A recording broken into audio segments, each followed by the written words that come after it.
Good Time Crew Part 2! Part 2. Mike Tyson scaring the hell out of everybody. Yo. Again, we said, you know what? Mike Tyson's really interesting because he's just so he's a lot different than he was. I was going to say more calm. Mellow. Yeah, he's mellow. He's like... But he still says threatening things. He's still threatening. But in a calm way. It's like, I will beat the life out of you right now. But it's like he's not yelling at you. Yeah, he's so not it's yelling. confusing. He's like, because I have changed because I'm not assailing you right now. Oh, yeah. I forgot about that one. You guys have got to see our part 1. If you did not see part 1 yet, you got to see that. Because I'm not assailing you right now. I guess I have changed. With a rat piece like you. Like, no, you seem like a nice guy, but you're really a piece You're really a piece of... Whoa. Oh, come on, we're on live TV. No, you, man. Are you a piece of... Okay, check out part 1. Part 1. All right, part 2. Here we go. Mike Tyson scaring everybody. And, because sometimes my mind plays tricks on me and my mind tells me I'm a bitch. If you think you're flying and you walk around a bad man in the planet, why don't you fight that motherfucker? But why don't you just go right there and spit in his face? That guy right there. That's my mind. Fucks with me, nigga. Whoa! Whoa! You still got fire, man. Whoa! And I'm saying, why are you fucking with me? Leave me alone. I don't want to fuck with these people. Thank you, Mike. We will get to President Trudeau shortly. First, let's go down to another boxing legend joining us tonight. He's done as much in the ring as outside the ring. Yes, Lord. But he was a great man, and know what else was?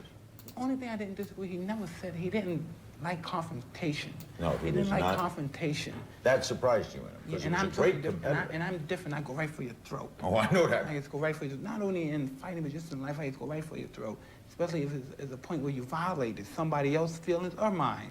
You know? So when you told the story, for example, about being in Miami and kicking Don King in the head and having a brick of cocaine, that seems crazy to me. Well, that's what it was. Can you describe, Mike, what your cocaine addiction was like? No, you can read about it in the book, though. Is there anything that was embarrassing to you, or is it something yeah, that you pretty much a great deal of the book was, but that was the book. He wanted the truth. I gave him the truth. What would you describe as the happiest time in your life, Mike? I don't remember. If you want to know anything about him, you ask me. If I ever see you go next to my father again, you have a problem. And then I realized not to ever talk to somebody. But proceeding asking me to shake my hand. Try to shake my hand right now. Let's try to do it. Go through the procedures. Go through the procedures. Just go through the procedures. No, it's been like this. Go like this. Hey, congratulations, good fight. Oh, I see. You asked me no. Yeah. Right. Go ahead. What? And I think I won't do it one more time. That was the beginning of that whole intimidating thing. I was a little kid and I realized you don't talk. Don't talk to them. Just look at them like you want to kill them. Do you ever worry that you're being used for how open you can be about the things you've done in your life? I don't know. You're the one doing the interview. You tell me. That's what I'm asking, because that's kind of a dilemma sometimes with dealing with somebody, is how much is asking and how much is using. I don't know. Everyone knows me. Like I said before, I'm pretty transparent and stuff, so I figure everyone see who I am anyway. I don't look at the world as if I'm a block wall and no one can see through me. That's true. But it feels like this particular process, this feels a little bit uncomfortable in that we're poking at you for book sales and that we're poking, asking you questions. I don't think you're poking at me. Do you feel that you're poking at me? No, well, a little bit. I feel like this whole process is not something, you've done it for so long that it's something that's less than enjoyable to you. The idea that we would sit here and in order to sell the book, we continue to ask you questions that you may or may not want to answer. I don't know. I'm asking you everything you tell me. Everything you say, I'm answering them. I'm not avoiding any of your questions. Do you figure that I'm avoiding anything, sir? No, not at all. But I'm not sure that you're enjoying it either. How dare you talk to me like that? You should get up and kneel to me now, and I'll spare you the night of the 28th. I'd also say, you come in and you come ready. You understand? Because I'm going to come ready. You understand? Okay. Okay, you know that. I don't know why you talk to me like that when you know I'll kill you for it.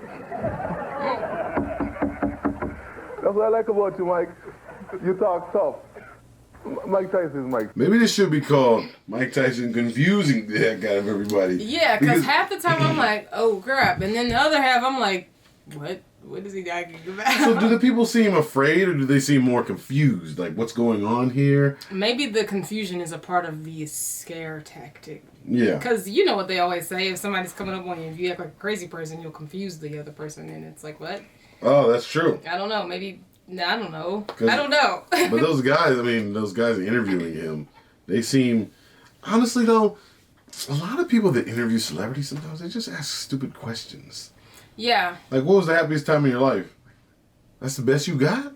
But see, I feel like that's the other part of the problem is like the producers telling you, hey, ask this, you know? Yeah, but you can ad-lib some questions. I mean, I just think that if you knew you were going to interview him, you should have some better questions. What's the happiest time in your life is kind of like, what's your favorite color? Like, that's why he was saying, I don't know, because it's a stupid question. Yeah, it's like, why are we asking? Like, if somebody asked me the happiest time of my life right now, I'm like, I've been alive almost 30 years. You want me to think about every moment I can think of? I was going to say, and then first of all, why is this relevant? It's not relevant, yeah. Why does that matter? Like, I have You're talking about my book? Okay, let's talk about the book. I have no idea what the happiest time of my life was. I'm going to need a day or two to figure that out. Yeah. Might have been when I got my first real job. Might have been when I, bought my first car. I don't think it was the happiest day. That car was a piece of junk. All right, guys, let's get going. Still felt good, though. He's an ignorant little kid, you know what I mean? And he's going to be like that. I don't want to bring myself down to his level, so I don't really even want to cherish that thought. I'm going to go in there and we're going to fight, and that's the bottom line.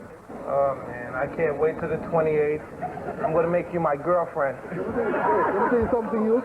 Hey. You know something? I'm not even going to dignify that with a hand. So you know why I'm not dignify that with a hand? So because I'm going to bring myself down to your level. There's something you can't buy in that class, and you don't got none of that. You're sweet. I'm going to make sure you kiss me good with those big lips. Happy now? You happy? Happier? Well, I'm cool. You know, I'm not no perpetual happy guy. I'm not happy 24 hours a day, every second of the moment. I'm happy. Hee hee ha ha. But I'm cool. Can be learned in talking to some of the people he fought. Look at him. Just laughing at him. He is laughing.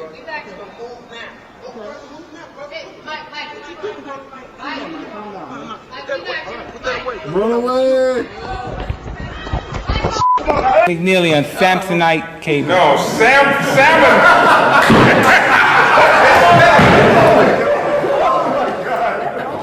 Don King. Hey, come on. Move it. I like this seat. I like it better. No, he didn't. You bully. That can't be real. You bully. Yeah, I feel like that's right. Like but the other dude was kind of like, I don't know. I mean, it's Mike Tyson. What you gonna do? But I mean, if he did that in real life, like, hey, get up. He's like, I like this seat. He's like, yeah, I like it better. Yeah, I like it better. Get up. You know what? You're right. This really wasn't for me. I ain't gonna sit here wasn't feeling anyway. it. I mean, I farted earlier and they got like a weird smell. So I'm cool getting up. Yeah, it's all good. It's good. Yeah, it was basic economy. Yeah, and I spilled something right there. So yeah, have fun like that. Okay, Mike Tyson. I still don't think I really want to have a conversation with him as a journalist, kind of. You know what I mean? I don't think, because he doesn't really seem like he has time for that. I don't think he's a fan of being asked questions because, I mean, he's like, yeah, it's cool. Well, I want to tell you, you're a woman. So it might be different because we've seen a lot of men interviewing him. That's true. See? Oh, wait. I thought he said he doesn't do interviews with women. Remember? I think in the last clip, I think he said that. He was like, I don't do interviews with women. Oh, he said, unless he sleeps with them or something. Yeah, all right, so good. We're clear. I ain't got to worry about that. You're not doing an interview with Mike Tyson. I ain't got to worry about that. Mike Tyson might be strong, but he ain't bulletproof now. So yeah. Watch your back, bro. Especially if you try to interview turnaround. I don't have You're not doing no interview with Mike Tyson. I have no desire to do an interview with Mike Tyson. Staci will be leaving the room. Staci ain't bulletproof either. I'll shoot both of y'all. No. Look, you're not shooting me, okay? I don't even need to be in the same room or the same city. I'm gonna take both of y'all. I'm gonna take both of y'all down. No, Iron Mike. He might be. He might be bulletproof. The problem is, he might be bulletproof. He might be. You heard what he said in the other one. He said when I eat the mushrooms, he was like, and I'll be getting hit in my face. He made like a handful. I don't even feel it. Remember, I be getting hit. I don't even feel it. I was like, okay. You're not human, are you? So you might shoot him. You might terminate him. He's like, boom, boom, boom, boom. He'd be like, I didn't feel that. Okay, we gotta go. Okay, I'm saying. Mike Tyson might be the new Terminator. Okay, we got He it. might have always been Terminator. We just never. In real life, yeah. Like what's his name? Of Rocky, Drago. Oh. Yeah. I don't know his name. Ivan Drago. Oh. He dies. He dies. Okay, yeah, that's okay. Mike Tyson like a machine. Anyway, guys. Yeah. This has been fun. Please let us know what you want us to react to next, and also your favorite Mike Tyson story in the comments. all down there.